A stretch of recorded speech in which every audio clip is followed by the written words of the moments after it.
అందరికీ నమస్కారం అండి. ఈనాటి మన హార్ట్ ఫ్యాక్టర్లో చాలా సెన్సిటివ్ సబ్జెక్ట్, ఎక్కువ మంది మాట్లాడకూడదు అనుకునే టాపిక్, అదే వివాహేతర సంబంధాలు.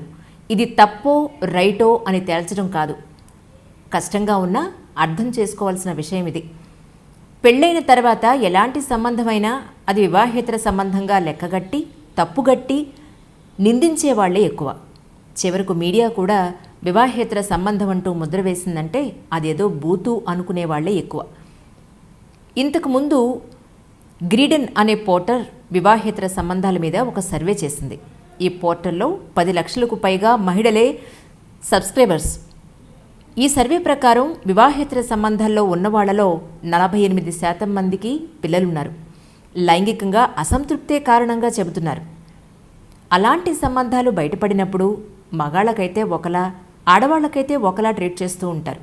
ఉదాహరణకు, ఒక మహిళకు వేరే వ్యక్తితో రిలేషన్స్ ఉన్నాయనుకుందాం. అప్పుడు ఆ మహిళను బ్లాక్మెయిల్ చేయడం, ఫ్యామిలీ వాళ్ళు కొట్టడం, విడాకులు ఇవ్వడం చేస్తున్నారు. చాలా జంటలు విడిపోతున్నారు. కోర్టులో పిల్లలను తల్లికి ఇవ్వకుండా అడ్డుకోవాలని చూస్తున్నారు. పిల్లలకు దూరం అవుతామన్న భయంతోనే చాలామంది కష్టం ఉన్నా లేకపోయినా పెళ్లిళ్ళకే కట్టుబడి ఉంటున్నారన్నది సైకాలజీల మాట. అదే మగవాళ్ళైతే ఏదో తప్పు జరిగింది, ఇకపై మారతామని చెప్పుకుంటూ పోతున్నారు. దీనికి పరిష్కారం ఏంటి? భాగస్వామి నుంచి ప్రేమ, సుఖం దొరకనప్పుడో ఎవరికీ చెప్పుకోలేక బాధపడడం, లేదంటే వేరే వ్యక్తి నుంచి వాటిని పొందాలనుకోవడం బదులు ధైర్యంగా తనకున్న సమస్యను పెద్దవాళ్లతో మాట్లాడటం, భాగస్వామితో చర్చించడం చేయాలని సైకాలజిస్టులు చెబుతున్నారు. మరి అప్పటికీ పరిస్థితి మారకపోతే? ప్రేమ, సుఖం, సంతోషం ఇవేమీ లేకపోయినా పెళ్లి చేసుకున్నాం కాబట్టి మన కర్మ ఇంతేనని సర్దుకుపోవాలా? సొసైటీ కోసం నవ్వుతూ కనిపించాలా? కాపురం అంటే బాధ్యతగానే భావించాలా? రొమాన్స్ లేదు, ప్రేమ లేనప్పుడు ఈ మ్యారేజ్కి అర్థమేంటి? ఇదే మన హార్ట్ ఫ్యాక్టర్. అంటే ఎక్స్ట్రా మ్యారిటల్ లైఫ్కి సంబంధించిన సబ్జెక్ట్ మీద ఈరోజు మనతో పాటు మాట్లాడడానికి యాక్టివిస్ట్ దేవి గారు, అలాగే అడ్వకేట్ సివిఎల్ నరసింహారావు గారు, అలాగే డాక్టర్ పద్మజ గారు మనతో పాటు ఉన్నారు. ముందైతే దేవి గారితో మొదలు పెట్టేద్దాం. దేవి గారు నమస్కారం అండి. ఈ మధ్య మనం ఎక్కువగా చూస్తున్నది కుటుంబ వ్యవహార విషయాల్లో ఈ వివాహేతర సంబంధాలు అనేది ప్రధాన సమస్యగా చూస్తున్నాం. ఇవి అసలు ఎందుకు ఇలా మొదలవుతుందని మీ ఉద్దేశ ప్రకారం అంటారు? అంటే మీరు మీ దగ్గరికి చాలా కేసెస్ వస్తూ ఉంటాయని చెప్పి నేను విన్నాను. మీ కౌన్సిలింగ్స్లో ఎలాంటి కేసులను ఎక్కువ చూస్తున్నారు మీరు? అంటే దాదాపుగా 50% violence, 50% violence due to extra marital affair. అంటే వివాహేతర సంబంధాల నుంచి వచ్చే సమస్యల నుంచి వస్తూ ఉంటాయి. ఆల్మోస్ట్ ఈ సంఖ్య బాగా పెరిగింది. పాస్ట్ 10-15 ఇయర్స్లో బాగా పెరిగింది. సాధారణంగా ఎక్కువ భాగం ఏంటంటే పురుషులు వేరే వాళ్ళతో ఉంటున్నారు, వాళ్ళని వదలటానికి సిద్ధపడలేదు. సో మాకు ఆమెను వదిలేలా చేయండి అనేవి ఒక భాగం. రెండోది, పురుషులు మాతో ఉండడం లేదు, వెళ్ళిపోయి అక్కడ ఉంటున్నారు, ఇది తప్పు కదా, ఏం చేయాలి, ఇది ఒక సమస్య. మూడోది, ఇక్కడే ఉంటున్నారు కానీ మాకు సంబంధించి పోషణ చూడడం లేదు అనేది ఒక సమస్య. వీటిలో మెయిన్గా 2-3 అంశాలు ఉంటాయి. ఒకటి ఏమిటి అంటే, స్త్రీ పురుషులు ఇద్దరూ ఒక వివాహ సంబంధంలో ఒక వాగ్దానం అనుకున్నప్పుడు ఆ వివాహం రిజిస్టర్ అయిందా, లేకపోతే కలిసి ఉంటున్నారా, లేకపోతే దండల పెళ్లి చేసుకున్నారా అనేది కాదు ప్రధానం. ఆ తంతేంటి అనేది కాదు ప్రధానం. వాళ్ళిద్దరూ ఒకరికొకళ్ళు చేసుకునే వాగ్దానం వివాహం అంటే. ఆ వాగ్దానం ఏంటి? నేను నీకు, నువ్వు నాకు కట్టుబడి ఉంటాము, మానసికంగా శారీరకంగా కూడా కదా. సో అట్లా లేనప్పుడు ఇట్లా కలిసి ఉండడం, జీవిత భాగస్వామ్యం అనేది అర్ధరహితమైన విషయం అవుతుంది. మరి ఎందుకని స్త్రీ పురుషులు వాళ్ళు వాగ్దానం చేసిన దానికి కట్టుబడి ఉండలేకపోతారు? మొదటిది ఏమవుతుందంటే, ఒక దశ దాటిన తర్వాత స్త్రీలు, పిల్లలు, సంసార బాధ్యతలు వచ్చిన తర్వాత వాళ్ళు సాంసారిక జీవితం పట్లే కాదు, వాళ్ళ శరీరాల పట్ల కూడా వాళ్ళకి పెద్దగా శ్రద్ధ ఉండదు. పిల్లలు, ఈ రకరకాల డ్యూటీస్ ఆడవాళ్ళకి. మీరు చూడండి, అసలు ఆడవాళ్ళు వాళ్ళ శరీరం పట్ల శ్రద్ధ తీసుకోవడం అనేది దాదాపు ఉండదు. వాళ్ళు పెళ్ళికి ముందు ఉండే అభిరుచులు అన్నీ మర్చిపోతారు. మర్చిపోయి ఈ కుటుంబానికి సంబంధించిన ఫార్మాలిటీసు, అత్తమామలు, లేకపోతే బంధువులు, ఫంక్షన్స్, పిల్లలు స్కూల్సు, ఉద్యోగం ఉంటే ఉద్యోగం, వీటన్నిటిలో పడి కొట్టుకుంటూ ఉంటారు. అంటే వాళ్ళకి సంబంధించి భర్త అనేది ఎక్కడో సెకండరీ పొజిషన్లోకి వచ్చేస్తారు. So husbands feel neglected. అది సాధారణంగా జరుగుతుంది. కానీ కొంచెం అవగాహన ఉంటే ఏమవుతుంది అంటే అర్థం చేసుకోవడం అన్న జరుగుతుంది. రెస్పాన్సిబిలిటీ షేర్ చేసుకోవటం ద్వారా వాళ్ళిద్దరూ కలిసి గడిపే కాలాన్ని పెంచుకోవడం ఉంటుంది. ఇది ఒకటి. తర్వాత ఇంకొకటి కూడా మనం అసలు వివాహ సంబంధాల్లో మనం శ్రద్ధ తీసుకుంది. స్త్రీ పురుషులు ఇద్దరూ సరే మనకి అరేంజ్డ్ మ్యారేజెస్ 95% కాబట్టి ఆ కొత్తగా పెళ్ళైనప్పుడు ఉండే కొత్త మోజానండి, లేకపోతే ఇదంతా కొంతకాలం శారీరక లైంగిక ఆకర్షణ నడుస్తుంది. కానీ ఇది కాకుండా వాళ్ళిద్దరినీ కలిపి ఉంచే ఒక ప్రేమానుబంధం ఏదైతే ఉందో అది ఈ అరేంజ్డ్ మ్యారేజెస్లో చాలా తక్కువగా ఏర్పడుతుంది. దీన్ని చలం అది అలవాటుగా ఉంటుంది, అలవాటునే ప్రేమ అనుకునే అపోహ మనకి చాలా ఉంది అంటాడు. సరే, ఏది ఏమనుకున్నా దాంట్లో ఉండేవాళ్ళు ఏ మ్యారేజ్ చేసినా మేము మనస్ఫూర్తిగా ప్రేమించుకుంటున్నాం అని అనుకుంటారు. సో అయితే జీవించడం అనేది ఒక కళ. పుట్టేసాంలే బతికేసాంలే అంటే కాదు. ఎందుకంటే మానవ సంబంధాలు కాంప్లెక్స్ అయిపోయినప్పుడు మనం దాన్ని ఎట్లా మేనేజ్ చేసుకోవాలనేది చాలా ఇంపార్టెంట్. నిందా చెప్పిన కారణాలతో పాటుగా ఈ లైంగిక ఆకర్షణని నిలిపి ఉంచడానికి అవసరమైనవి ఏం చేయాలి అనే దాని మీద మనకు అసలు మౌలికమైన చర్చ కానీ అవగాహన కానీ ఎక్కడైనా ఇవ్వాలి, ముఖ్యంగా ఆడవాళ్ళకి ఇవ్వాలని అనుకో. మగవాళ్ళు కూడా చాలా అపోహల్లో ఉంటారు. అంటే వాళ్ళు సినిమాల్లో చూసిందో లేకపోతే ఇప్పుడు కొత్తగా మీడియాలో చూసిందో, ఛానల్స్లోనో ట్యూబ్లోనో ఈ పనికిమాలిన వాళ్ళందరూ సలహాలు చెప్పేస్తున్నారు కదా ఈ మధ్య. ప్రతివాడు పనికిమాలిన సలహాలు చెప్పేస్తున్నాడు.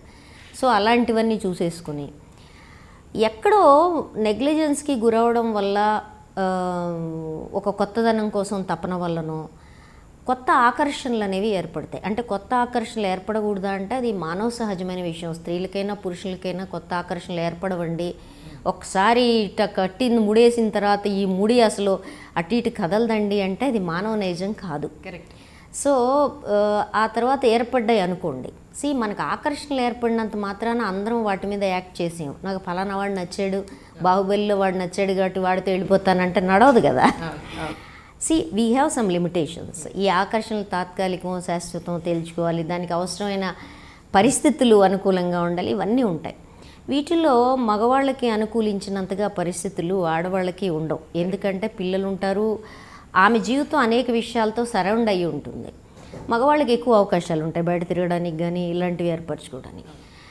ఈ స్త్రీలు కూడా మన వాళ్ళు అంటుంటారు మగవాడిని కట్టేసుకోవాల్సిన బాధ్యత ఆడవాళ్ళదే అని ఒక పక్కన అంటారు, మగాడిని కట్టేసుకుందని కూడా తిడుతుంటారు రెండో పక్కన. రెండు జరుగుతుంది. సో కానీ ఆడవాళ్ళు ఈ శారీరక లైంగిక ఆకర్షణ నిరూపించడానికి ఆడవాళ్ళు కానీ మగవాళ్ళు ఒకవైపు నుంచి చేస్తే కూడా కుదరదు. అది ప్రయత్నం అసలు జరగదేమో అని అనుకుంటూ ఉంటాను. అంటే మనం అంత డీప్గా వెళ్ళి అనము, మన దగ్గర నుంచి వచ్చే మనకుండే అవగాహనలో చూడడం, పరిశీలనలో చెప్పాలంటే. దాంతోపాటే అసలు ఆడవాళ్ళకి సంబంధించి మగవాళ్ళకి సంబంధించి ఒక ప్రయత్నం జరగాలి ఈ విషయంలో. ఈ సంబంధాన్ని పెళ్లి చేసుకున్నంత మాత్రాన్ని సరిపోదు. ఆ ప్రేమని ఏర్పరచుకోవడానికి, పెంచుకోవడానికి, ప్రేమని నర్చర్ చేయడానికి ఒక ప్రయత్నం జరగాలి అనేది మనకి బాగా అపోహలు ఎక్కువ. సినిమాల్లో మాదిరి ఒక్కసారి ఇలా చూడగానే ప్రేమ ఏర్పడితే అది జీవితాంతం టెస్టేసుకొని రుబ్బులోకి పత్రంలా అలా కదలకుండా ఉంటుంది, శాశ్వతం. ఈ ప్రేమ శాశ్వతత్వం పట్ల మనకి చాలా భయంకరమైన అపోహలు ఉంటుంది అని అనుకుంటాం. తర్వాత పెళ్ళైన తర్వాత ఏమవుతుంది అంటే, మరి పెళ్ళైన తర్వాత నిజాయితీగా వీళ్ళ ఆకర్షణలు పోయినప్పుడు, లేకపోతే వేరే ఆకర్షణలు బలంగా ఉన్నప్పుడు వీళ్ళు నిజాయితీగా వాటి నుంచి బయటపడవచ్చు కదా అని ఒక ప్రశ్న వేస్తాం. అది బయటపడాలంటే ఆడవాళ్ళకేమో చాలా రకాల విషయాలు ఉంటాయి. ఇన్సెక్యూరిటీసు, బయట విడాకులు ఇచ్చుకుంటే వచ్చే స్టిగ్మాస్, తర్వాత పిల్లలు, ఎకనామికలీ అయితే అది, దాంతోపాటే పుట్టింటోళ్ళు కానీ సమాజం కానీ విడాకులు ఇచ్చిందా అని బుగ్గలు నొక్కుకోవడాలు ఇంకా చాలా భయంకరంగా ఉంది. ఇంకా తగ్గలేదు అదేమీ. సో ఈ స్టిగ్మాస్ అన్ని ఫేస్ చేయడానికి ఆడవాళ్ళు సిద్ధంగా ఉండరు. They are ready to bear. Even in the severe violence కేసులో కూడా they are ready to bear. Right. మీరు అటెస్ట్ చెప్పేస్తున్నారు మొత్తం మీ సబ్జెక్ట్ కాదు, అది మీరు అడిగారు కాబట్టి నేను అలా చెప్పుకుంటూ వెళ్తున్నాను. కారణాలు ఏంటి అంటే ఇది ఒక 2 minutesలో ఇది కారణం అని తేల్చేయడం కుదరదు. దీనికి లోతుగా అనేక విషయాలు ఉన్నాయి అనేది పరిచయం చేయటమే నా ఉద్దేశం. 100%. అదే మీ దగ్గర సబ్జెక్ట్ ఎలా ఉంటుందంటే ఏ నుంచి మొదలు పెడితే జెడ్ వరకు మొత్తం ఫుల్ఫ్లెడ్జ్డ్గా ఉంటుంది, నాకు ఐడియా ఉంది. సార్ సివిల్ నరసింహారావు గారు నమస్కారం అండి. నమస్తే అమ్మా. సార్ మీ ఉద్దేశ ప్రకారం వివాహేతర సంబంధాలు అనేవి ఎందుకు ఏర్పడుతున్నాయని అంటారు? దేవి గారు చెప్పింది అక్షర సత్యం. ఆవిడ చెప్పినవన్నీ కూడా ఆ అడాప్ట్ అని అనుకుంటే సరిపోతుంది. ఏది ఒక్క మొక్క తప్ప. ఈ మధ్య టీవీలో ప్రతివాడుతో పాటు ఇంకోటి ప్రతివాడు ప్రతిదీ అని అంటే సరిపోద్ది. మిగతా అన్ని ఐ అగ్రీ అవుతాను. ఓకే, ఒక వాడే కాకుండా. రెండోది ఏంటంటే మొహం మత్తటం ఒకటి, ఇష్టం పోవటం ఒకటి. ఇంత ముందు రోజుల్లో ఏంటంటే వీడు మొగుడు లేదా ఇది నా పెళ్ళం అనేసరికి జీవితాంతం 7 జన్మలకి కాకపోయినా కనీసం ఈ జన్మకైనా మనం కలిసి ఉండాలన్న ఒక బలమైన ఒక ఆ నమ్మకం, ఆ భావన, లేదా ఆ ఇన్స్టిట్యూషన్ పట్ల ఉన్న ఆ భక్తి అనుకోండి, what ever you call it. దానివల్ల ఇది నా లైఫ్, ఇది మంచైనా చెడైనా సర్దుకుపోదానండి అన్నట్టుగా వెళ్ళిపోవాలని. ఇప్పుడు ఇక్కడి నుంచి ఆ కాన్సెప్ట్ మెల్లగా మిస్ అయిపోయి ఎందుకు వై అన్న పాయింట్ వచ్చేసింది. దానికి తోడు thanks to the media and courts, ముఖ్యంగా లివ్ ఇన్ రిలేషన్షిప్స్ అంటారు. ఆ లివ్ ఇన్ రిలేషన్షిప్ కి సంబంధించి ఇంకో గంట సేపు మనం మాట్లాడినా పోదు. ఎందుకంటే that is not a crime అంటారు. అంటే పెళ్ళైన వాడు కానీ పెళ్ళైన అమ్మాయి కానీ ఎవరైనా కానీ స్త్రీ పురుషుల్లో వెళ్ళినా అది గ్రౌండ్ ఫర్ డివోర్స్ అంటున్నారు కానీ క్రైమ్ కాదంటున్నారు. మరి ఇన్ని చూస్తుంటే ఇందాక నేను అనుకున్నట్టుగా ఫస్ట్లోనే వివాహేతర సంబంధం అంటే సంబంధం, వివాహం ఉంది కనుక ఇతర సంబంధాలు. వివాహమే లేదనుకోండి, ఎన్ని సంబంధాలైనా పెట్టుకోవచ్చుగా, అసలు టెన్షనే లేదు మనకి. వివాహం అనే బంధం లేదా ఆ 3 ముళ్ళు అది కట్టాటకి ఏదో ఒక గేదెని కట్టేసినట్టుగా ఉన్నారు అని ఎన్ని రకాల భాష్యాలు చెప్పినా అంతేందుకు ఇప్పుడు మ్యారిటల్ రేప్ అనే కొత్త కాన్సెప్ట్ వచ్చింది. అసలు మ్యారిటల్ రేప్ ఫిజికల్ రిలేషన్షిప్ కి ఒక లైసెన్స్ ఇచ్చి 100 మంది 1000 మంది కలిసి ఎస్ మీ ఇద్దరు ఇక్కడి నుంచి ఫిజికల్ రిలేషన్షిప్ కి ఉన్న ఇష్టం ఉన్నా లేకపోయినా వెళ్ళిపోవచ్చు అనేదే కదా పెళ్లి తంతు. ఒక విధంగా అట్లా భాష్యం చెప్పుకోవాలంటే, కొంచెం క్రూడ్గా చెప్పుకోవాలంటే. కారణం ఏదైనా కూడా, ఎందుకంటే అందులో ఉండాలా, ఆ చట్టంలో ఇరుక్కోవాలా లేదా అన్నది మెయిన్ $1 million క్వశ్చన్. ఇప్పుడు రోజులన్నీ మారుతున్నాయేమో. కనీసం 10-15 ఏళ్ల దాకా ఉండేదే నేను ఎవరిని చెప్తే వాడిని చేసుకోవాలని. అక్కడి నుంచి బయటపడే ప్రాసెస్లో ఆడపిల్లలు కానీ మగపిల్లలు కానీ అమ్మా నాన్నల కోసం కానీ భయపడి కానీ ఇష్టం లేక కానీ నా కాళ్ళ మీద నేను నిలబడలేననే బెంగతోటి కానీ ఒప్పేసుకున్న తర్వాత చాలా కేసులలో ఐ థింక్ దేవి గారికి కూడా తెలుసు, మ్యారేజ్ కన్సమేటే కాలేదు అన్న ఇష్యూస్. అందులో అమ్మాయిలు అబ్బాయిలు అంటే నాకు తెలిసినంత వరకు 51-49% ఉండట్లా, 50-50% ఉంటుంది. నిన్న కాక మొన్న ఎంగేజ్మెంట్ చేసుకున్న తర్వాత ఒక అమ్మాయి వెళ్ళిపోయి ఆర్య సమాజ్ చేసుకున్నా. అయ్యో, ఎంగేజ్మెంట్ కంటే ముందు వేసుకోవచ్చు కదా అన్నది నా క్వశ్చన్. ఇప్పుడు పరాయి ఆడపిల్ల మొదలో కానీ పరాయి ప్రియుడి మొదలో కానీ పడి మొగుడిని చంపేయటం, పిల్లల్ని చంపేయటం, లేకపోతే భార్యని చంపేయటం, పిల్లలతో చచ్చిపోవటం, ఇంత దారుణమైన హీనియస్ క్రైమ్స్ కి ఈ వివాహ వ్యవస్థ దారి తీస్తుంది అని అనుకుంటే అసలు వివాహం అనేది ఉండకపోతేనే బెటర్. అందుకే మీకు గుర్తుందో లేదో 15-20 ఏళ్ల క్రితమే మేము choose happy marriage or easy divorce అన్నాం. ఈజీ డివోర్స్ అన్నందుకు చాలా మంది మీ మీద పడ్డారు. అమ్మ నేను ఇంత అక్షరాల్లో హ్యాపీ మ్యారేజ్ అన్నాను, మీకు అవి కనబడాల, ఇంత అక్షరాల్లో చూజ్ ఈజీ డివోర్స్ అంటే కనబడింది అని. ఇప్పుడు అదే కదా జరుగుతుంది. ఇప్పుడు Section 9 అని నా మొగుడు నాకు కావాలి లేదా నా భార్య నాకు కావాలని రెస్టిట్యూషన్ ఆఫ్ కాంజుగల్ రైట్స్ ఉంటుంది. అసలు అది చెల్లదు. బలవంతంగా కాపురం చేయిస్తావా, గదిలోకి పంపిస్తావా అన్న పాయింట్లు ఉంటుంది. ఒకటే, ఈ అబ్బాయి నీకు నచ్చాడా, ఈ అమ్మాయి నీకు నచ్చిందా, మీరు జీవితాంతం హాయిగా ఉండగలుగుతారా, ఒక 4 రోజుల పాటు గంట మాట్లాడుకోండి. ఇది ఇందాక ఆవిడ చెప్పినట్టుగా ఒక కాంట్రాక్ట్ ఖచ్చితంగా మనము బాండ్స్ రాసుకుంటాం. 3 ఏళ్ళు 5 ఏళ్ళు మనకి ఆఫీస్లో పని చేయాలని చెప్పేసి. అందులో ఉన్నప్పుడు సిమిలర్ ఉద్యోగాలు చేయకూడదు అంటాం. అంటే ఈ ఉద్యోగానికి ఈ ఎస్టాబ్లిష్మెంట్ కి ఇబ్బంది కలిగే వేరే జాబ్ చేయకూడదని కూడా రాస్తాం. అటువంటిప్పుడు ఈ మనిషితో ఉన్నప్పుడు అమ్మాయి కానీ అబ్బాయి కానీ వేరే వాళ్ళతో ఉండకూడదు అని కదా, అది కదా దాని ఉద్దేశం. ఒకవేళ కుదరదు అనుకున్నప్పుడు అమ్మ నాకు కావట్లేదు, ఇట్స్ నాట్, నాకు వర్కౌట్ కావట్లేదని చాలా స్మూత్ గా మనం విడిపోవడానికి కూడా అవకాశం ఉంది. అందుకే మేబీ ఆవిడ అన్నట్టుగా అంటాం ప్రీ మ్యారిటల్ కౌన్సిలింగ్ అంటారు. పెళ్లి అనగా ఇది, నువ్వు అమ్మాయినే చేసుకోవట్లేదు, ఆ అమ్మాయి తల్లిదండ్రుల్ని, పుట్టిన ఊరిని, స్నేహితుల్ని వదిలేసి నీ ఇంటికి వస్తుంది. ఒక్కసారి మగవాడిని ఒక 2 రోజులు పెళ్లి కాగానే వాళ్ళ ఇంట్లో ఉండమని చెప్పండి, మగవాడు ఆ బెడ్రూమ్ నుంచి బయటికి రాడు, వస్తుంది భయం. ఈ అమ్మాయి ఏమో పెళ్ళైన నెక్స్ట్ డే నుంచి పాప ఇల్లంతా సర్దుకుంటూ వెళ్ళాలి. మరి ఇటువంటి పరిస్థితులు 2 ఉన్నాయి కదా. ఇప్పుడు అన్ని వదిలేసిన తర్వాత ఒకళ్ళకొకళ్ళని ఆ ఇష్టం అనేది పోయిన మరుక్షణం, లేదా పోతోంది అని మరుక్షణం, ఇప్పుడు మాకు మ్యూచువల్ కన్సెంట్ డైవోర్స్ కింద విడాకులు వేసినా కూడా ఒక 6 నెలలు టైం ఇస్తారు, మళ్ళీ ఆలోచించుకోండి అని. ఈ ఆలోచించుకుంటే ఒక 6 నెలలు ఆలోచించుకుందాం, మన ఇద్దరం జీవితాంతం కలిసి ఉంటామా, ఇంకా ముందు కలిసి ఉంటామా లేదా, కలిసి ఉండే పరిస్థితి లేదు అనుకున్నప్పుడు విడిపోదాం. నాకు ఆ అబ్బాయితో ఇష్టం ఉంది, ఆ అమ్మాయి అంటే ఇష్టం ఏర్పడింది, లెట్ us పార్ట్ విత్ అని అంతే గ్రేషియస్ గా ఎందుకు మనం విడిపోవట్లేదు? ఎందుకంటే ఈ ఆకర్షణ అనేది వాళ్ళు ఏదో సామాన్ చెప్తారా, తామెచ్చింది రంభ తా మునిగింది గంగ అన్నట్టుగా వేరే ఏది కనబడదు. వాళ్ళు అమ్మా నాన్నలు ఒప్పుకోరనే భయంతో ప్రేయసి ప్రియులు ఊరేసుకుని చచ్చిపోవటాలు, రైళ్ల కింద పడిపోవటాలు, నువ్వు లేకపోతే నేను ఉండలేనని అంటాను. ఇంత బలమైన ఆకర్షణ ఉన్నప్పుడు మన జీవితం మీద మనకి ఎందుకు అవగాహన ఉండట్లేదు? ముఖ్యంగా పెళ్ళయిన తర్వాత 2 ఏళ్ల పాటు పిల్లల్ని కనకుండా ఈ లోపల వర్కౌట్ అయ్యి అంటే ఇప్పుడు మన పిల్లల్ని కనొచ్చు, విడిపోం అని నిర్ణయించుకున్న తర్వాత, ఒకసారి పిల్లలు పుట్టిన తర్వాత వాళ్ళ సంబంధం లేకుండా పిల్లలు భూమి మీద వచ్చారు కాబట్టి విడాకులు అన్నవి, పిల్లలు పుడితే విడాకులు క్యాన్సిల్ అనే ఒక చిన్న అమెండ్మెంట్ వచ్చింది అనుకోండి, అద్భుతంగా ఉంటుంది. సరే, ఎన్ని అమెండ్మెంట్లు వచ్చినా, ఈ dowry prohibition act, domestic violence యాక్ట్లు ఎన్ని వచ్చినా కూడా అది అమలుకి నోచుకోకపోతే అంతే. సో ఇప్పుడు ఈ వివాహేతర సంబంధం అన్నది చాలా గమ్మత్తుగా ఉంటుంది. బహుశా నాకు తెలిసి అంజలి ఒక 4-5 ఏళ్లలో ఈ కాన్సెప్ట్ మిస్ అయిపోతుందేమో. ఎందుకంటే వివాహము ఒక తంతు, సంబంధం ఇంకొక తంతు. అందుకని సంబంధానికి వివాహానికి సంబంధం లేదని సుప్రీంకోర్టు వాళ్ళు చెప్పారు, లివ్ ఇన్ రిలేషన్షిప్ తోటి. అందుకని అసలు ఈ ఆలోచన ఎప్పుడు నాలాంటి వాడు అంటే ఆవిడ దేవి గారు తిడతారు, అసలు ఈ టాపిక్ ఎవరు పెట్టమన్నారు మిమ్మల్ని? వివాహేతర సంబంధం అదే పెద్ద ఇష్యూనా? సో వాటి ఉంటే ఉంటాడు, పోతాడు. ఇంకోటి 80% ఇష్యూస్ వివాహేతర సంబంధాలు బట్ మొగుడికి కానీ ఇటు పెళ్ళానికి కానీ జరగకుండానే నడుస్తున్నాయి, ఇప్పటికీ నడుస్తున్నాయి. వాళ్ళు హాయిగా మొగుడు పెళ్ళాలు చాలా ఆదర్శ జంటలాగా పార్టీలు గడుతూ ఉంటారు. ఇంకో పాయింట్ ఉంది, ఆఫీస్ స్పౌస్ అంటారు. పొద్దున 10 నుంచి సాయంత్రం 5 దాకా అబ్బాయి కానీ అమ్మాయి కానీ కలిస్తూ గడిపే సమయం ఎక్కువ లైఫ్ పార్ట్నర్ కంటే అని. ఇన్ని రకాల సోకాల్డ్ విషయాల మధ్య మనం ఉన్నప్పుడు ఆ మనిషి మనల్ని కట్టి పడేస్తాడు అన్న ఫీలింగ్ ఎక్కడ ఉంటుంది? పవన్ కళ్యాణ్ చిరంజీవి కోసం టికెట్ల కోసం మనం ప్రాణాలు చించేసుకుంటాం, కానీ కట్టుకున్న పెళ్ళాం కోసమో లేకపోతే కట్టుకున్న మొగుడి కోసమో అందులో 1000వ వంతు మనం ఇవ్వలేకపోవటం అనేది దౌర్భాగ్యం. అందుకే హోల్డింగ్ కెపాసిటీ అంటారు.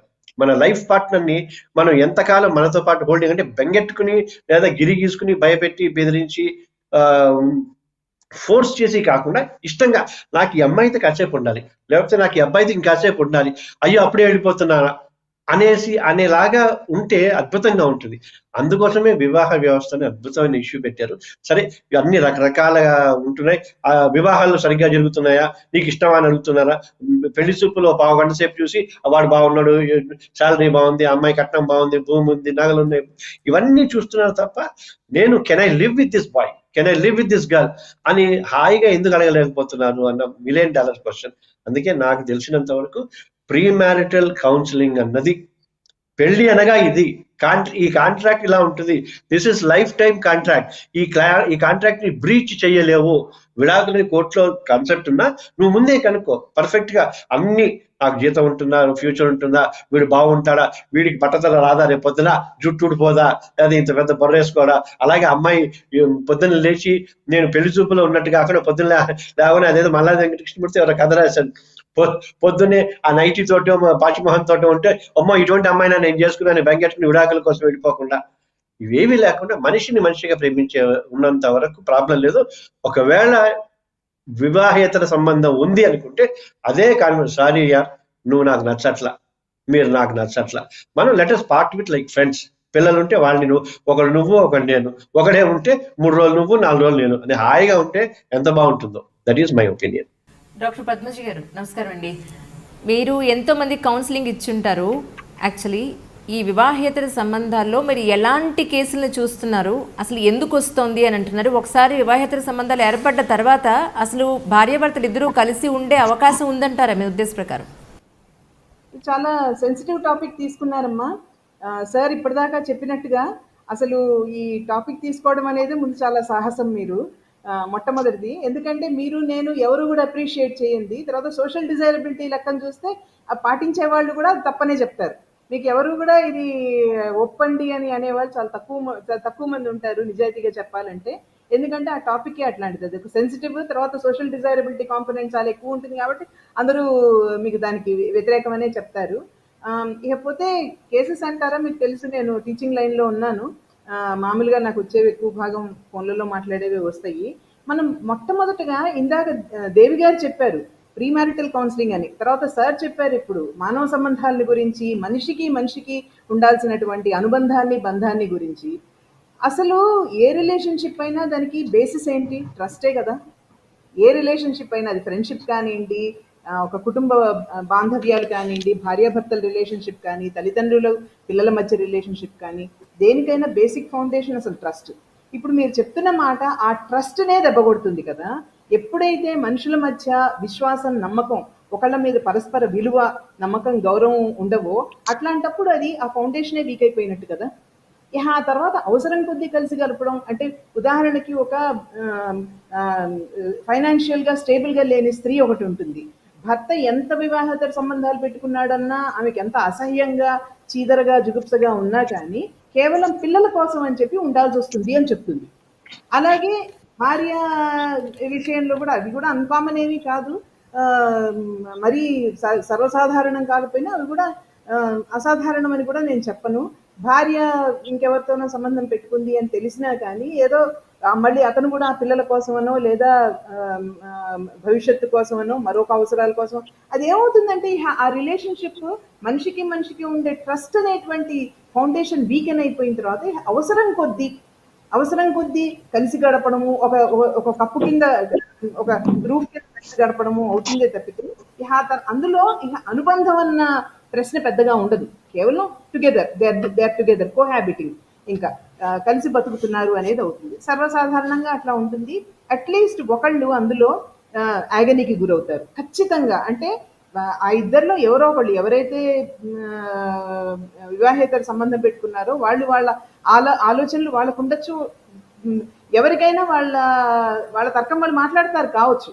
కానీ ఎవరైతే ఆపోజిట్ పార్టీ ఎవరైతే ఉంటారో వాళ్ళకి, నేను లీగల్గా మాట్లాడేదమ్మా, నేను మానవ సంబంధాల దృష్టితోటి మాట్లాడుతున్నాను. నేను అవతల వాళ్ళలో యాగనీ ఉంటుంది, ఆవేదన ఉంటుంది, మోసపోయామన్న బాధ ఉంటుంది, అదొక ఎందుకు వీళ్ళతో కలిసి బతకాలన్నటువంటి ఆక్రోశం ఉంటుంది. కానీ ఎన్నో సర్దుబాట్లు చేసుకుంటారు.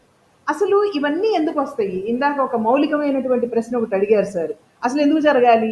పెళ్ళి అనేది జరగబట్టి కదా ఇవన్నీ జరుగుతున్నాయి. అలాంటప్పుడు పెళ్ళే చేసుకోకుండా ఉంటే పోతుందిగా అని అన్నప్పుడు, మనం ఇన్స్టిట్యూషన్ ఆఫ్ మ్యారేజ్ని మనం ఇప్పుడు మన సంస్కృతిలో అంతర్భాగంగా, అది irrespective of the caste, creed, religion మనం మాట్లాడుతుంటాం కాబట్టి it's integral part of the culture. కాబట్టి ఇప్పుడు మనం దాన్ని పెద్దగా మార్చలేము. కానీ యువత దానికి కొంత వాళ్ళంతటా వాళ్ళే మార్చుకుంటున్నారు.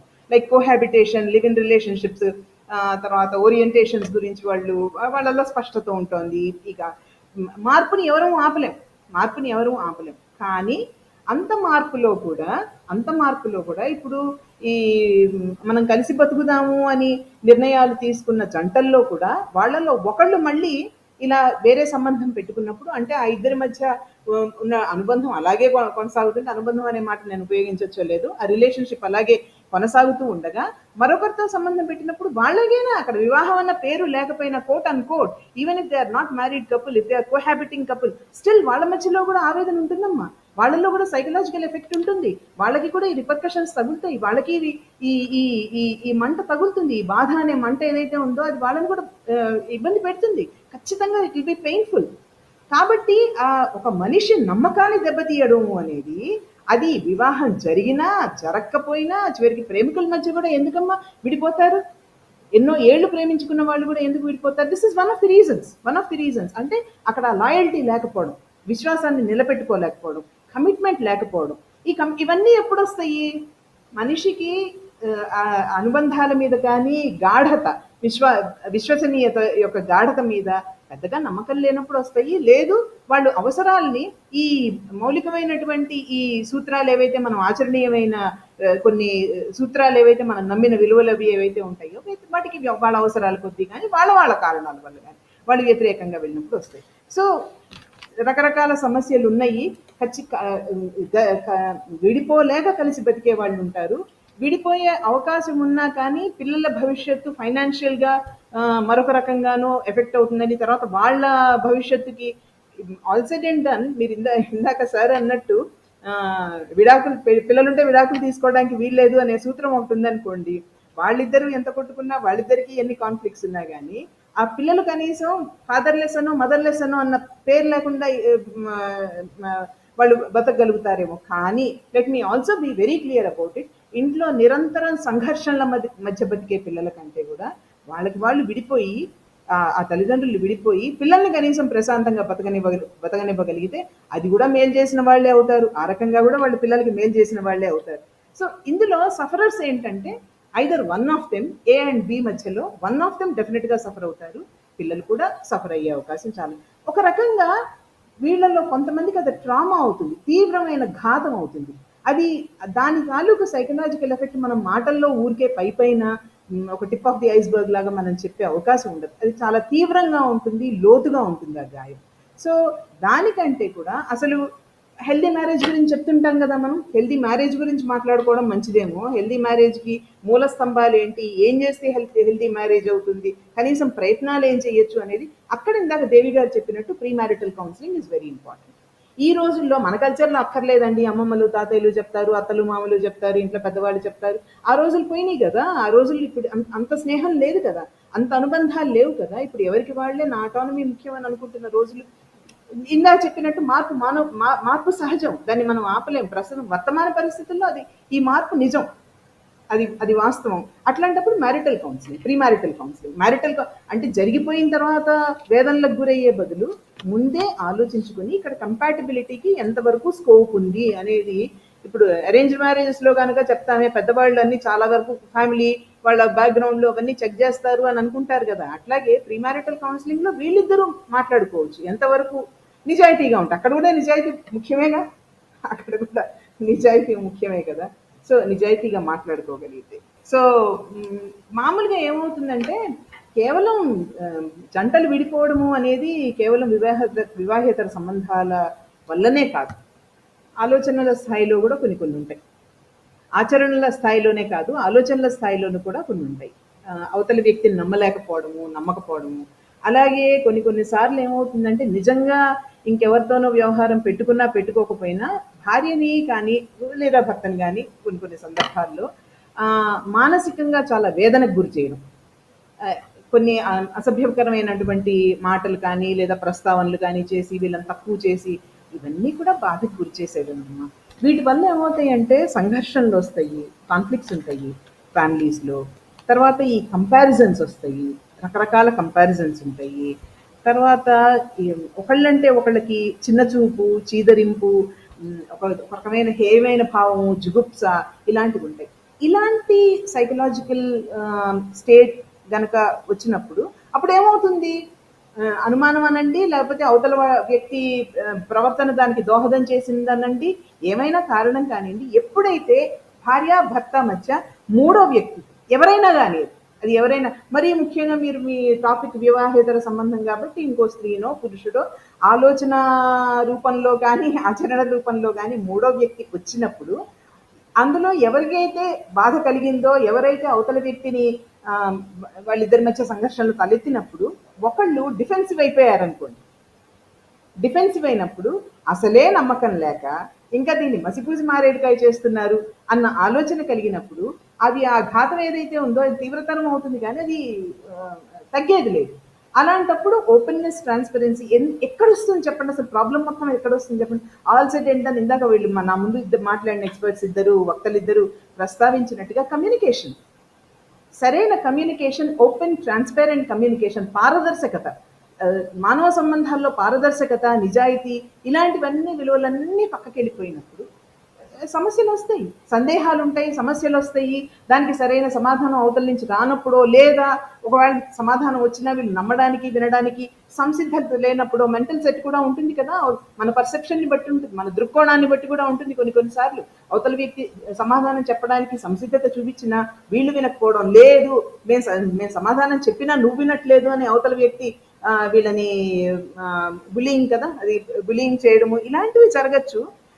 ఏది ఏమైనా కానీ బేసిక్ ట్రస్ట్ అనేది అసలు సంబంధం, మానవ సంబంధాల పునాదే బేసిక్ ట్రస్ట్. కాబట్టి అసలు పెళ్ళప్పటి నుంచి కూడా ఆ బేసిక్ ట్రస్ట్ ఏదైతే ఉందో దాని పునాదిని కనుక వీళ్ళు గట్టిగా ఏర్పరచుకొని, ఇందాక వారు అన్నారు చూడండి, మొదటి 2 ఏళ్ళు పిల్లాజల్లా అనకండమ్మా, ముందు అసలు ఒకళ్ళు అర్థం చేసుకోండి. ఆ అర్థం చేసుకోవడంలో భాగమే పరస్పర గౌరవం, పరస్పర విశ్వాసం, విలువ, ఒకళ్ళకొకళ్ళకి ఇద్దరి ఫ్యామిలీస్ని యాక్సెప్ట్ చేయడము, కంపాటబిలిటీని వాళ్ళు ఏర్పరచుకోవడము, దాన్ని విస్తృతం చేసుకోవడం కంపాటబిలిటీని. అఫ్ కోర్స్ దీనికి ప్రిసిడెన్స్, దీనికంటే ముందు జరగాల్సింది ఏంటంటే, ప్రీ రిక్విజైట్ ఏంటంటే మ్యారిటల్ కౌన్సిలింగ్. మనసులో భయాలు సందేహాలు పెట్టుకుని ఒక సంబంధ బాంధవ్యాన్ని ఏర్పరచుకోవడం కాకుండా క్లారిటీతో, అంతో ఇంతో క్లారిటీ తెచ్చుకొని అటు తర్వాత కూడా ఆ పునాదిని పటిష్టం చేసుకోవడానికి ప్రయత్నం చేసినప్పుడు ఇట్లాంటి ప్రస్తావనలు రావు. వీక్నెస్లు అంటారా, వీక్నెస్ లేని మనిషి ఎవరు ఉంటారు? అలాగని చెప్పి వీక్నెస్కి లొంగిపోతే ఇంకా మనం రేషనల్ హ్యూమన్ బీయింగ్స్ ఎట్లా అవుతాం? ప్రతి వీక్నెస్కి లొంగిపోయే వాళ్ళైతే, ఏ వీక్నెస్కైనా లొంగిపోయే వాళ్ళైతే, అంత వల్నరబుల్ అయితే, అంత వీక్నెస్ మనని లొంగ తీసుకుంటోంది అంటే, ఇక మన రేషనాలిటీ, మన తర్కబద్ధమైనటువంటి మానవజీవి అన్నిటికంటే ఉత్కృష్టమైన జన్మ, అద్భుతమైన జన్మ ఎందుకు? మనం రేషనల్ అనే కదా. మరి ఆ తర్కము, ఒక కాగ్నిషన్ ఏదైతే ఉందో, హ్యూమన్ కాగ్నిషన్ ఏదైతే ఉందో దాన్ని సరైన విధంగా వాళ్ళ జీవితాన్ని ఆనందంగా గడిపే విధంగా దాన్ని మలుచుకోవడము అనేది మరి ప్రతి వాళ్ళు మనం కృషి చేయాలి కదా. సో వీక్నెసెస్ అందరికీ ఉండొచ్చు, ఆకర్షణలు అంతకంటే ఉండొచ్చు. కానీ యాజ్ మెచ్యూర్ అడల్ట్స్, 18+ అన్నప్పుడు we are all suppose to be, everyone is suppose to be a mature adult. మన జీవితానికి, మనం తీసుకునే నిర్ణయానికి మనమే బాధ్యులం.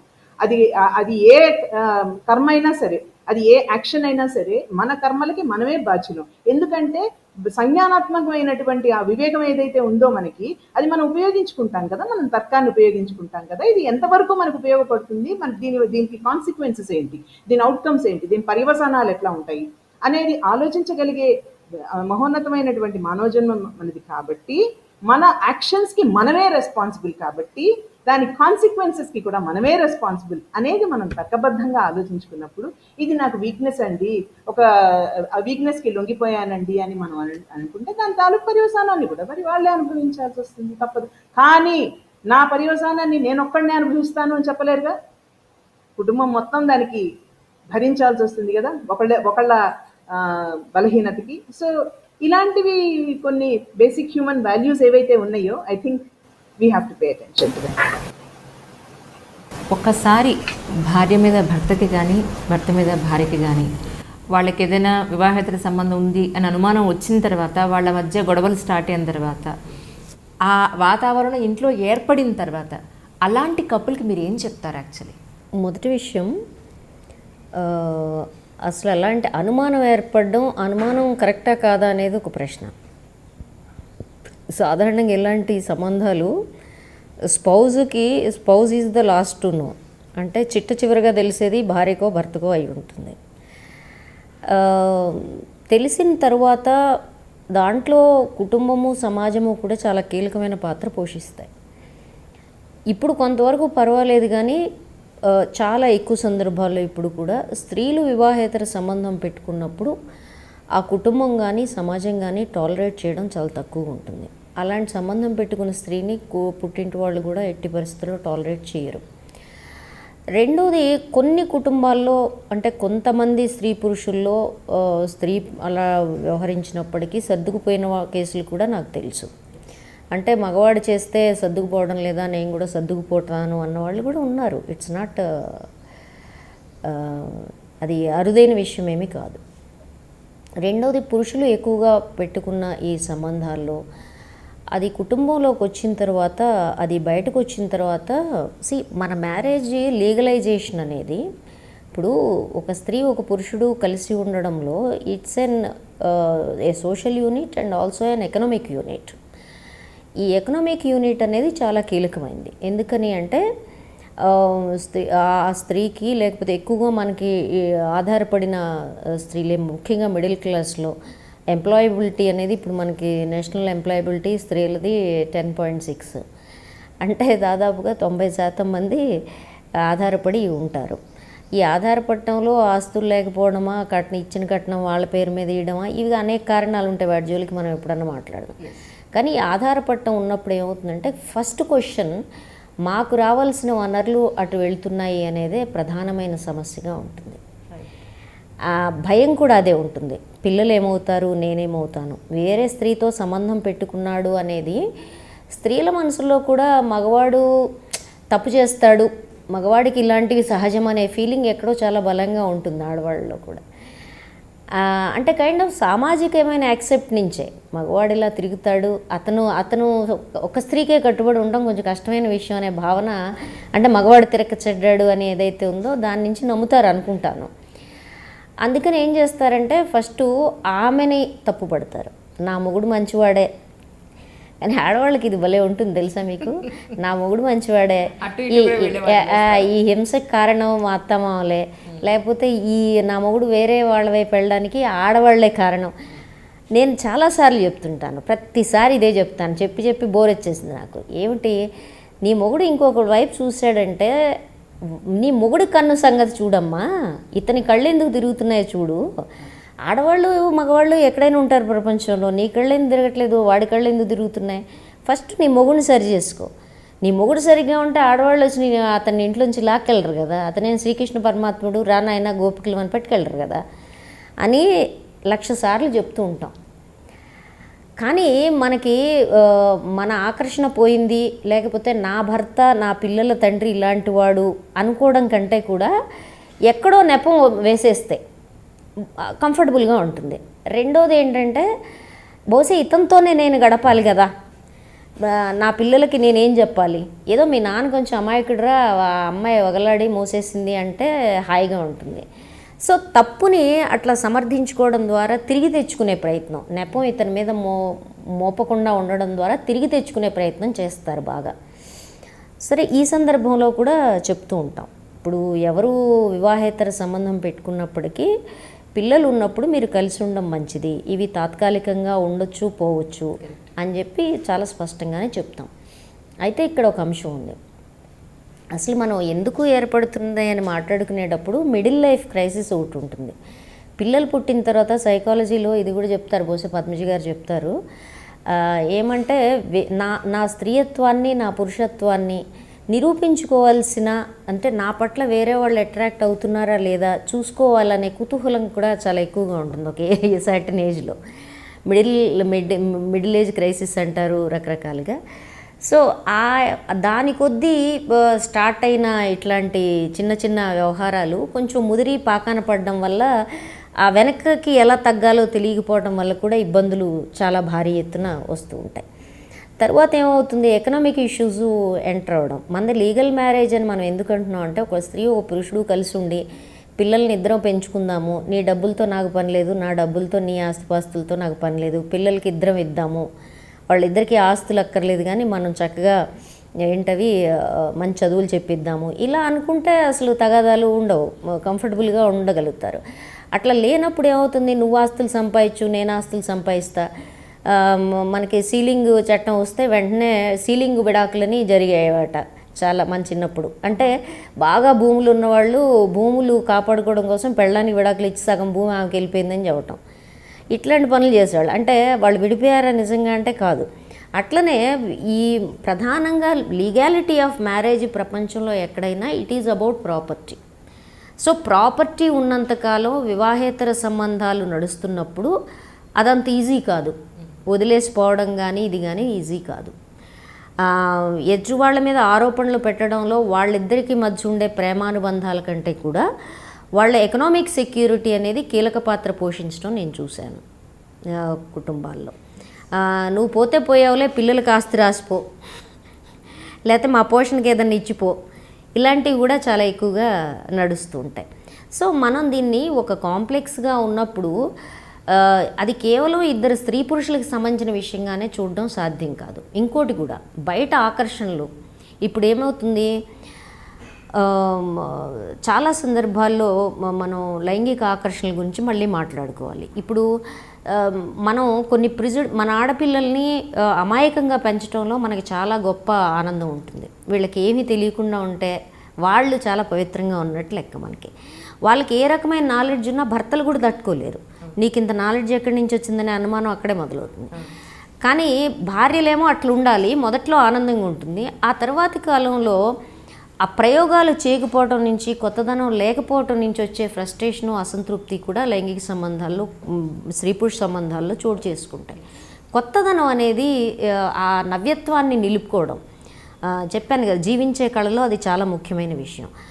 తర్వాత భార్య టేక్ ఇట్ గ్రాంటెడ్ అయిపోతుంది. అంటే ఎప్పుడంటే అప్పుడు నేను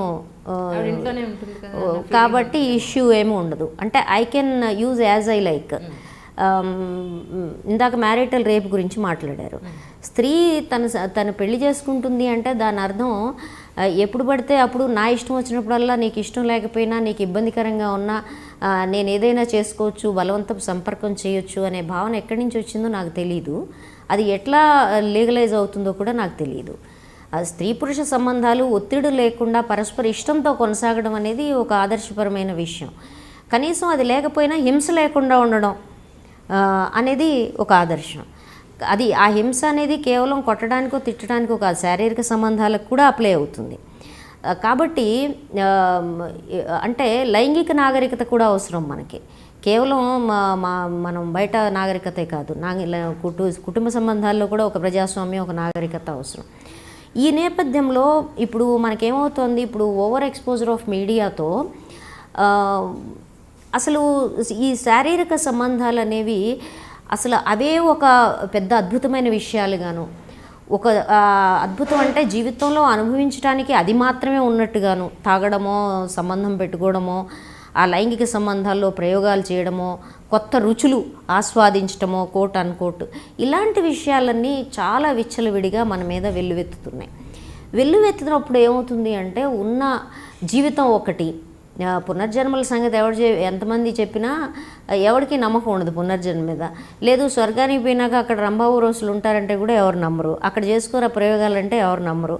కాబట్టి నరసింహారావు గారికి చెప్పాల్సింది ఏంటంటే, రంభావు రోజులు మగాళ్ళకి పెట్టారు కానీ పాపం స్వర్గానికి వెళ్ళిన ఆడవాళ్ళకి మళ్ళీ మొగుడే దిక్కు అక్కడ. అందుకని ఏమంటే ఇప్పుడు అక్కడ కుదరదు. మరి అట్లాంటప్పుడు ఏం చేయాలి? జీవితం బుద్ధి ప్రాయవరా నాయన అని అందరూ భయపెట్టేస్తున్నారు. ఏం చేయాలి అప్పుడు? Look at the Covid situation. ఈ కోవిడ్ 2 yearsలో లైఫ్ అండ్ డెత్ ఇష్యూ రాగానే, అదే అంతకుముందు ఒకసారి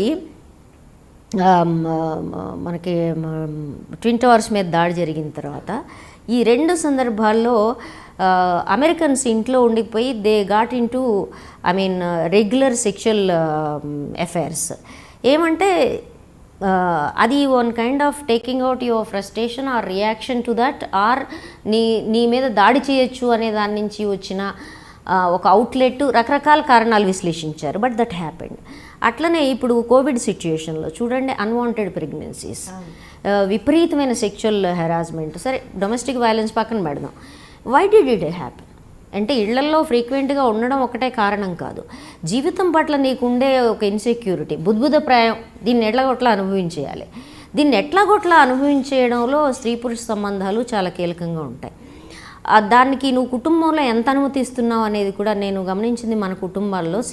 మిడిల్ క్లాసు, డబుల్ బెడ్రూము చెప్పినప్పటికీ ప్రైవసీ లెవెల్ మన కుటుంబాల్లో ఎంత ఉంటుంది, that also plays a great role. Privacy ఎంత ఉంటుంది, ప్రైవసీ లేనప్పుడు ఏం చేస్తారు వీళ్ళు. తర్వాత మనం భార్యలు లేకపోతే భర్తలు కొన్ని ప్రిజుడీస్తో ఉన్నప్పుడు, ఎదుటి వాళ్ళ యొక్క సంతృప్తి గురించి వాళ్ళు కేర్ చేయనప్పుడు, అప్పుడు వీళ్ళు ఏం చేస్తారు, న్యాచురల్గానే they go for other kind of experiments. So నేను అంటుంది ఏంటంటే, అసలు వీటిని ఒకే ఘాటను కట్టేసి ఇలా జరుగుతుంది, ఇలా అయితే దీనికి పరిష్కారం ఉంటుంది అని చెప్పడం చాలా జనరలైజ్డ్గా ఉండే టెండెన్సీసు, ట్రెండ్స్ మనం మాట్లాడగలుగుతాం, ఇది కావచ్చు అని అనుకోగలుగుతాం. కానీ మనిషి బ్రెయినే సంక్లిష్టమైంది. మానవ సంబంధాలు ఆకర్షణలు మరింత సంక్లిష్టమైనవి.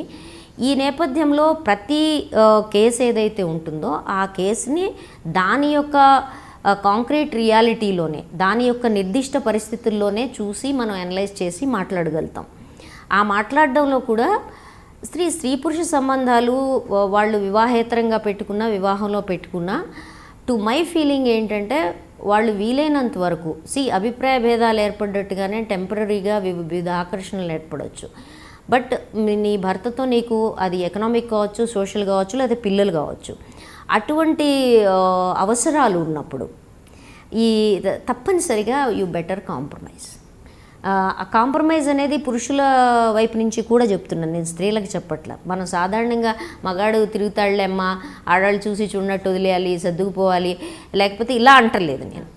లేదు, అసలు నా భర్త వేరే వాళ్ళ వైపు చూడటాన్ని నేను అంగీకరించడానికి సిద్ధంగా లేను, it's a breach of trust అని స్త్రీలు అనుకుంటే నిరభ్యంతరంగా మీ కుటుంబ సంబంధాల్లో ఉండే నైతికతను కాపాడుకోవటం కోసం you can get out of the relationship. పురుషులకు కూడా ఇదే చెప్తాను. పురుషులు నీతిమంతంగా ఉండి నా భార్య ఇట్లా చేస్తోంది అనుకున్న సందర్భాల్లో ఇదే నీతి వాళ్ళకు కూడా అప్లై అవుతుంది. They can get out of the relationship. అయితే భార్యో భర్తో చేసింది అది పిల్లల మీద రిఫ్లెక్ట్ కాకుండా కాపాడుకోవడానికి చాలా పరిణితి అవసరం అవుతుంది.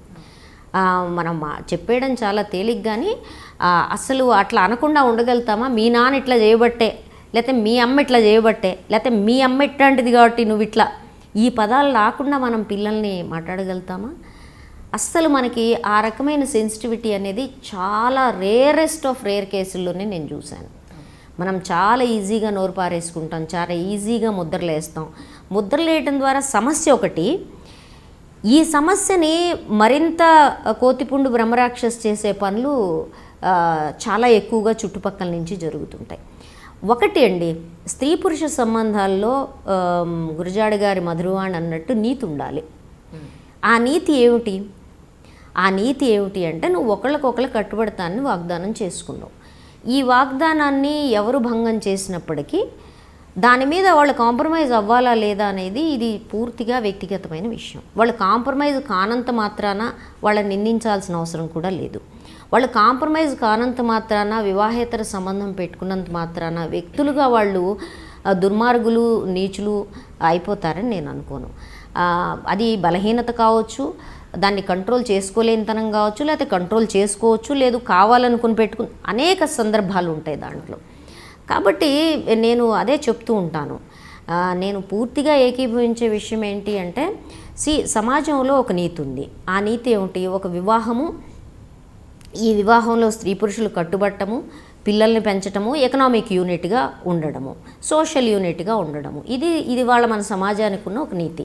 ఆ పెళ్ళి నువ్వు రిజిస్టర్ చేసుకున్నావా, దండల పెళ్ళి చేసుకున్నావా, గుళ్ళో చేసుకున్నావా, లేకపోతే సాంప్రదాయబద్ధంగా చేసుకున్నా ఈజ్ ఇర్రెలవెంట్. కానీ మనం తట్టుకోలేని అంశాలు ఎక్కడొస్తున్నాయి చూడండి మీరు. ఎక్కడొస్తున్నాయి?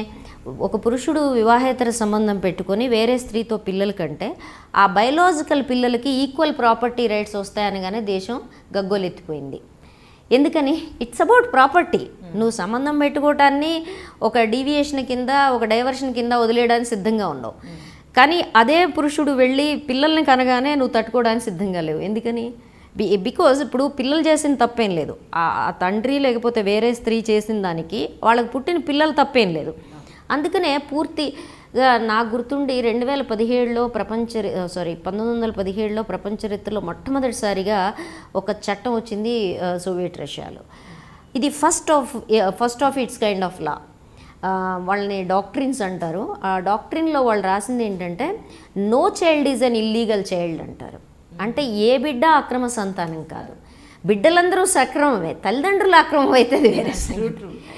సో అది ఎంత సెన్సిటివిటీ రోజు రాసిన డిగ్రీనో చూడండి మీరు. సో అది ఇప్పటికి మనకు అది ఒక 100 సంవత్సరాలు 90 సంవత్సరాలు పట్టింది మనం దీన్ని అంగీకరించడానికి. No child is an illegal child. ఏ చైల్డ్ ఇల్లీగల్ కాదు, every child is a legal child. పుట్టిన ప్రతి బిడ్డకి తనకంటూ రైట్స్ ఉంటాయి, తల్లిదండ్రుల మీద కానీ అన్నిటి మీద రైట్స్ ఉంటాయి అనేది మనం సో వివాహేతర సంబంధం అనేది ఒక చాలా కాంప్లెక్స్ ఇష్యూ. దాన్ని ఒక నైతిక విషయంగా కూడా చూడటం సాధ్యం కాదు. ఒక సమాజంలో ఉండే పెళ్ళి, దాని పరిస్థితులు, ఒక పెళ్లిలో ఉండే నిర్బంధాలు, కట్టుబాట్లు, ఒక పెళ్లిని ఒక వ్యాపారంగా మార్చిన తర్వాత నా అనుభవంలో 2 అంశాలు ఉంటాయి.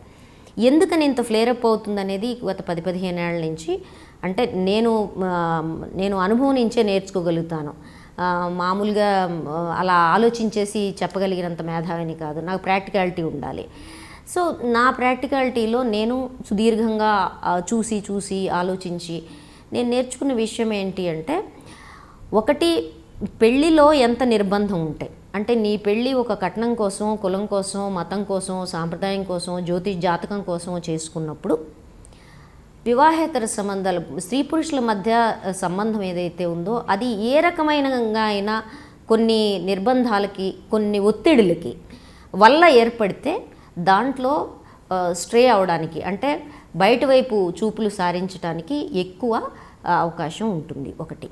రెండోది, ఆ సమాజంలో స్త్రీ పురుష సంబంధాల మధ్య ఉండే అవగాహన స్థాయి, ముఖ్యంగా లైంగిక విద్య ఏదైతే ఉందో ఇది ఏ రకమైన స్థాయిలో ఉంది అనే దాని మీద కూడా ఇవి ఆధారపడతాయి. 2.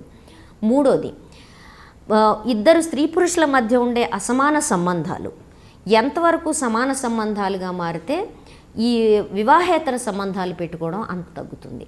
తర్వాత విషయం ఏంటి అంటే, స్త్రీ పురుషులకి సంబంధించిన విషయాల పట్ల సమాజం ఎట్లా చూస్తోంది, యాక్సెప్టెన్స్ లెవెల్స్ ఎట్లా ఉన్నాయి అనేది కూడా ఒక ప్రధానమైన ఇష్యూగా ఉంటుంది. ఈ వివాహేతర సంబంధాల వల్ల నలిగిపోయేవాళ్ళు, బాధపడేవాళ్ళు, భయపడేవాళ్ళు పిల్లలు ఉంటారు. కుటుంబంలో ఎవరైతే అదర్ స్పౌజ్ ఉంటారో వాళ్ళు కూడా ఉంటారు. వాళ్ళ డెప్త్స్ని, లేకపోతే ఆ సంబంధం పెట్టుకున్న వ్యక్తికి సంబంధించిన విషయాన్ని మనం వ్యక్తిగతంగానూ చూడాలి, సామాజికంగా కూడా చూడాల్సి ఉంటుంది.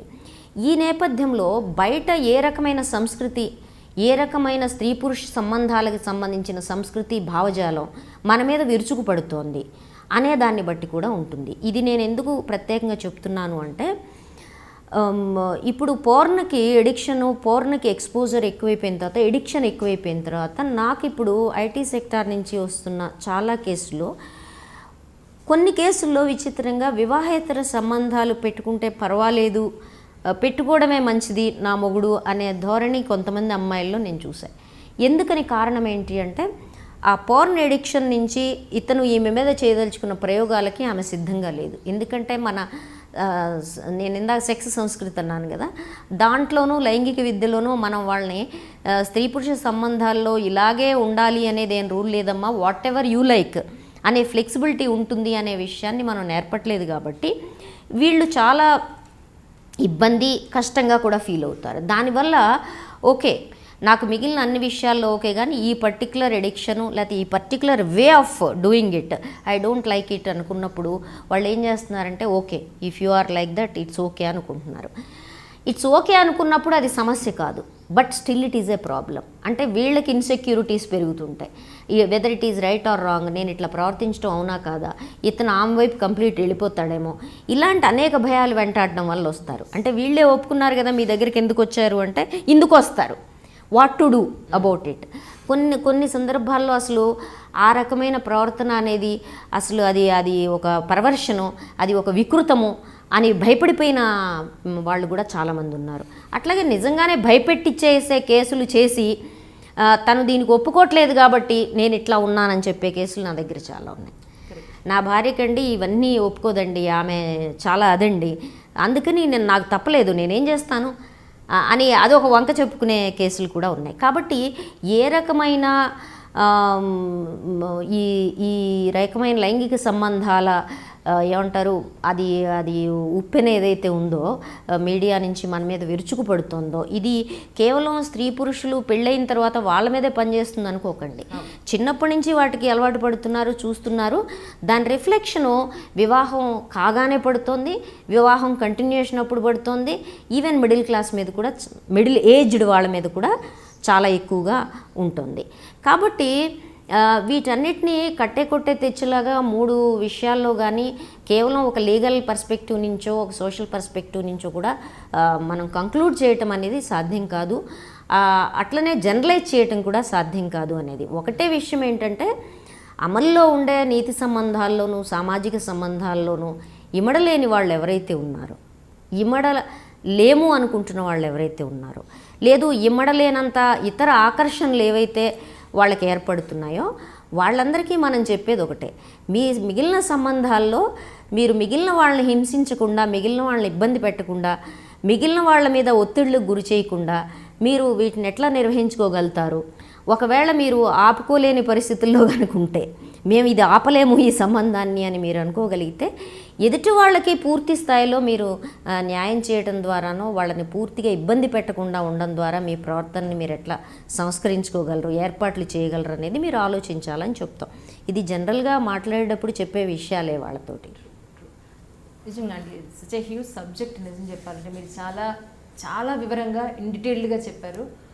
ఏది ఏమైనప్పటికీ ఈ వివాహేతర సంబంధాలు మన సమాజంలో అట్లీస్ట్ తగ్గుముఖం పట్టాలని ఐ డ్రీమ్ ముఖం అది ఇప్పుడు సాధ్యం కాదు. ఇవి పెరుగుతున్నాయి, ఇవి పెరుగుతాయి అనేది నా అంచనా.